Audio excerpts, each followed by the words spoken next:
I want to thank everybody for your kindness, your encouraging comments, and tips. I hope one day to meet many of you, somehow. For today, I thank you for being here. I love you all. God bless, and welcome.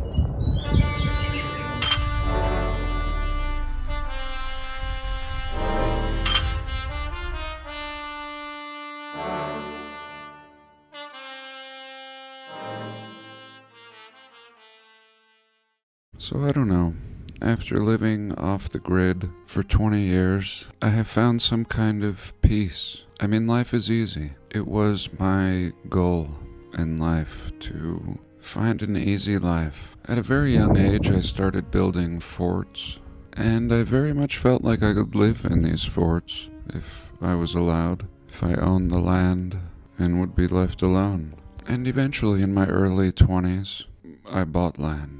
I didn't move out here until I was 30, officially, and I've built a couple forts. I have water and a water heater. I can cook with propane or my wood stove. I have a refrigerator, toilet, and shower. And the only things I think are missing are community and good food. I'm a big fan of Joseph Campbell, have been since high school. And Joseph Campbell talks about myth and mythology, and how essentially all mythology is the same, telling the story of humanity. And anyway, Mr. Campbell encourages us to follow our bliss. And many times, my bliss is fine food. My bliss is also exploration. I have always loved to explore. Of course, coffee is also my bliss, and just traveling in general. On this day, I found myself in that little town of Midway again, seeking out pastries. And many of you might be confused because I talked about the Gundry diet that avoids wheat along with corn and rice. And it's true, I did cut these things out for a while, and I felt a lot better. But the protocol, the Gundry diet, is not meant to be a forever diet. You're supposed to cut all these things out, get to feeling better, and then slowly reintroduce the foods and see which ones you can tolerate. And if it's a good quality wheat, especially a European flour, I fare really well. Perhaps there's less pesticides in it. But anyway, I discovered something right across the street from this bakery. And again, follow your bliss. Here I am, seeking a fine treat, and I'm supposed to take a left, but I look to my right, and this is what I see. Some ruins, some cooked out, well-fitting, irregular stones. So at first I zoom in, and then I think I have to go explore this. I'm right across the street from this resort and decide I'm gonna have a little look. So I get out of the car and I see this hole in the ground with trees growing out of it. Now, it hasn't been long since I visited the lime kilns. Such a sight was very common to see. But here, this was really strange. I wasn't expecting this hole in the ground, and it really went down quite a ways. You can see water flowing down there and looking very round, not so much from the top. And this is just in front of some people's homes. So I look over and I see some other strange mound. Looks like there's some wood on top. I'm not sure if that's a concrete or just some cooked out material on top, but we can see a hole. So this thing is hollow as well. And we see a friendly sign here, of course. And then we see another hole.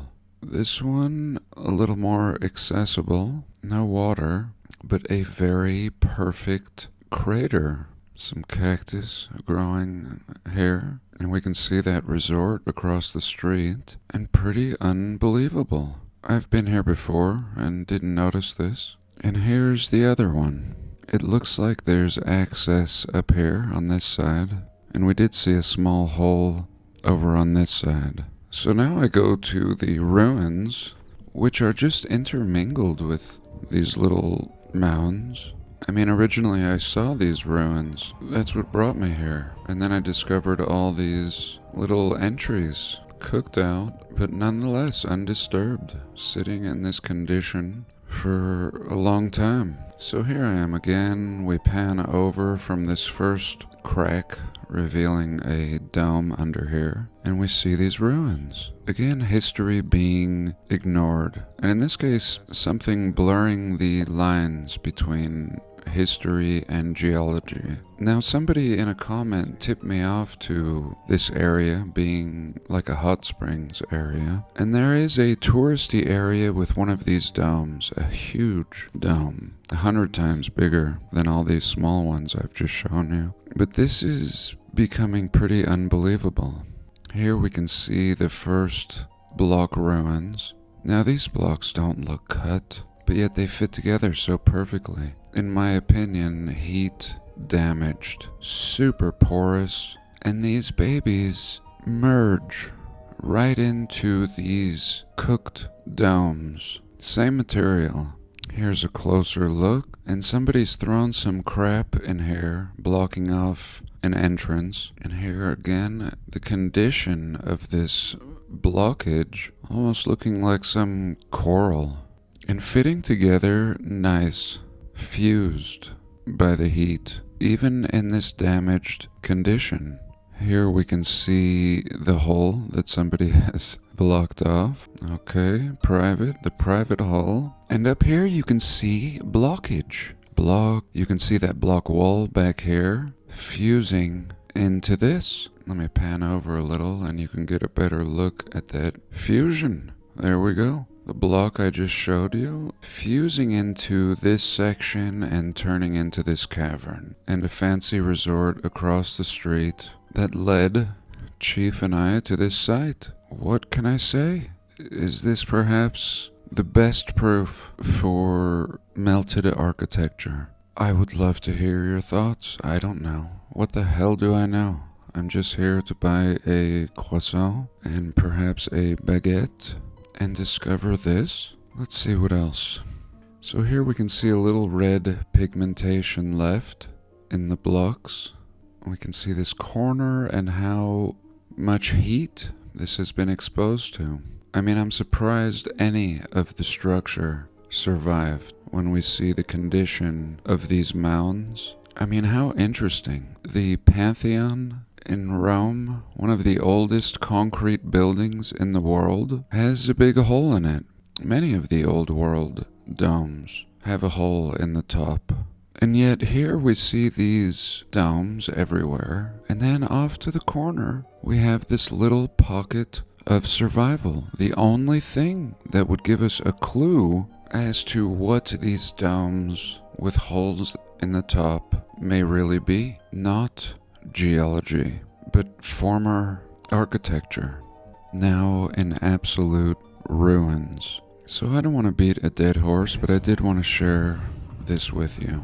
So we went in and got our treats, and I discovered something else. Upon leaving the bakery, I noticed that this mini golf course had something to reveal. And it's really interesting because we all know that golf courses are used to cover things up. A great example is the Ritz-Carlton in California at Half Moon Bay. We discovered ruins on the coast.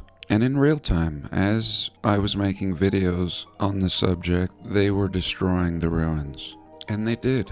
Many articles I've shared in the past showing the real-time destruction of the rest of the ruins at the Ritz-Carlton. And of course there's a big golf course covering up much more than we will ever know. But here, in this unexpected discovery across the street, I find the same things here at this resort, intermingled throughout this mini golf course. Again, a hotel and a golf course. Hotel and a golf course. So, since we had just made a purchase, I felt free to walk the course and check out all of these holes on their property. So here was a pretty large one with water. All of these have hot water in them. And this one juts out so far underground that it actually goes under the road. And I'll show you an example of that. You really can't tell from here, but all hollow under here. And these are flowing springs. Again, like I said, there is a resort with a designated pool for bathing or soaking. And perhaps I'll go there. Here we see a smaller hole with little bubbles from the heat and a little better look down there. And I'm glad that I didn't see these the first time I came here. Look how beautiful and clear that water is. I'm glad what I saw was the ruins that I started out with, fusing into structures just like this across the street. And when I had first arrived to this town, I noticed those blocks scattered all throughout the town. And there's some other buildings that have been fixed up in town, made of the same blockage, but I think it was important to see it in the order that I did. Here we can see an old ladder in one of them. It's been fenced off. Another thing that this research ties into is hot springs, or bathing houses, I think sometimes called natatoriums, or healing hot springs, essentially. Always old world signs around these sites, as we're discovering today. I just want to share with you an 1800s cabin, because they're everywhere. I never photograph them, but this is my impression of early America. Abraham Lincoln was said to have been born in such a structure, and they're holding up pretty well, actually. Sometimes I see people taking them apart, and I get upset, but this is it. This is what we should see. This is kind of the history we've been sold, and then we discover all the brick and stone and castles and infrastructure, such as masonry dams all over North America. And I think this is a good proof of this in-between period, the downfall of the brick layers and those people, the castle builders, and then our people that suddenly and briefly arrive building the log cabins alongside multi-story brick buildings.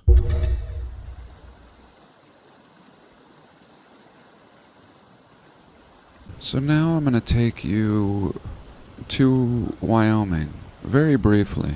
We're going to go linger on the border of Utah and Wyoming. I told my friend about this, and he said, "What is it with you and dams lately?"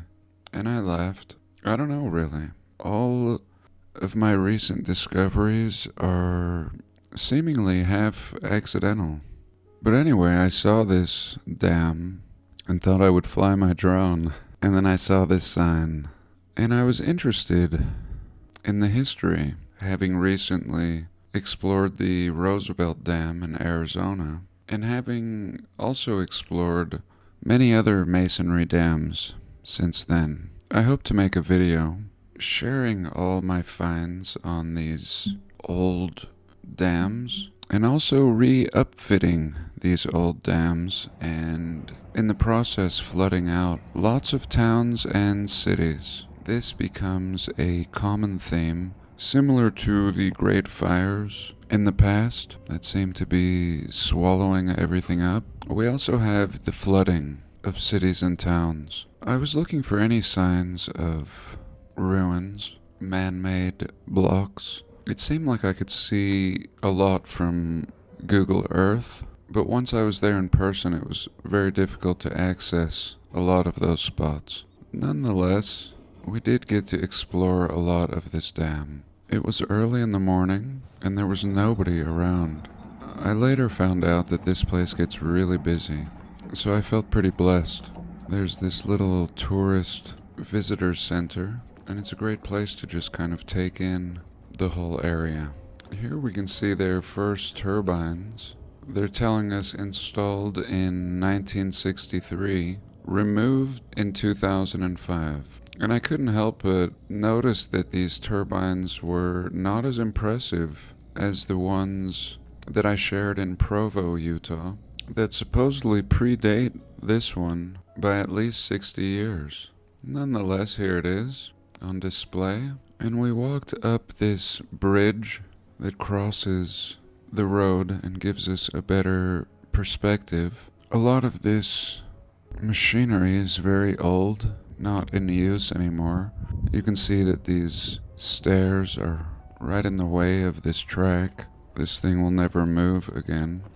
And besides amazing views and things like this, access into the mountain all over the place, I really couldn't find exactly what I was looking for. Although these may be great clues. Again, we can see access here. Here are these old entryways that have just been so damaged they're not recognizable. Nonetheless, we see access here, clearly here. Here there might be some kind of access. Otherwise, why would the road veer off into it? And I'm just not sure. This all being a surprise, so much to take in. Oftentimes I find more to be discovered when I get home and really examine these images carefully. Something I recently shared with you were the ruins I found off of the road, right off of the highway at the Roosevelt Dam in Arizona. So naturally I'm looking for ruins here as well, pockets of survival. And there may be. I know they have no shame and they would build a road right on top of them. But it's hard to say. This area is highly restricted. In fact, I saw a lot of the same signs that I saw in Utah, owned by the federal government, and I will explore these in more detail, but I do have something specific that I wanted to share.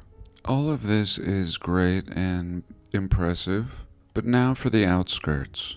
We went on a nice walk, and what I discovered here is pretty awesome, and we'll call that part 3.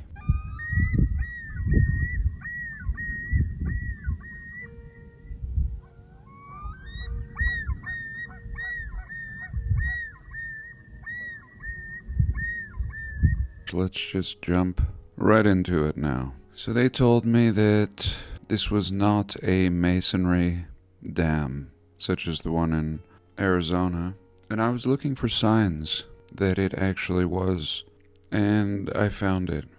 Out here on the outskirts, a little more upstream of the present dam, we could see ruins like this everywhere. An old concrete, looking like stones everywhere, and in my opinion, proof that this was built on top of an old dam from a previous civilization. Okay, I got that out of the way. Now let me show you more proof. This is kind of thanks to Chief, because if I didn't have a dog, I wouldn't think like a dog and explore these out-of-the-way areas, the outskirts.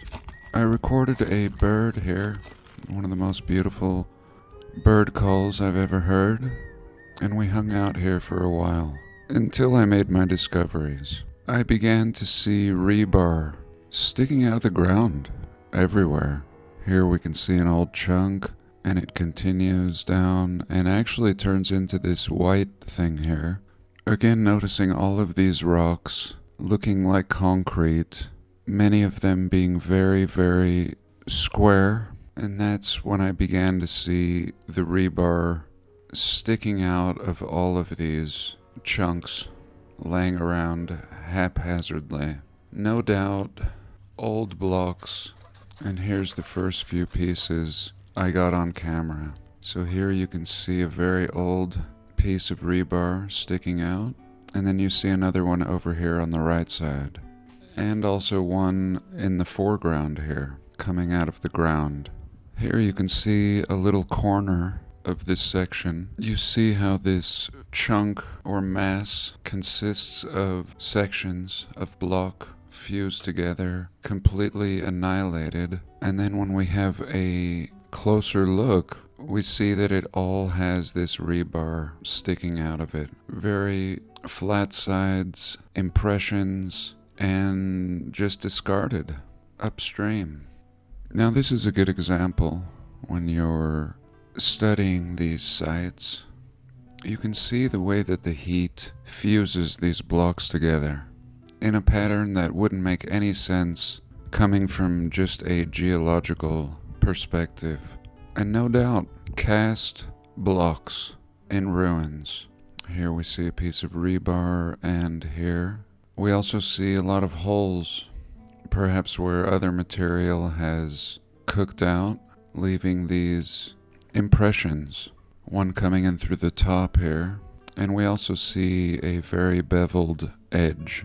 And then of course the picture I started off with, in case there was a shadow of doubt, and we'll just come back to that now.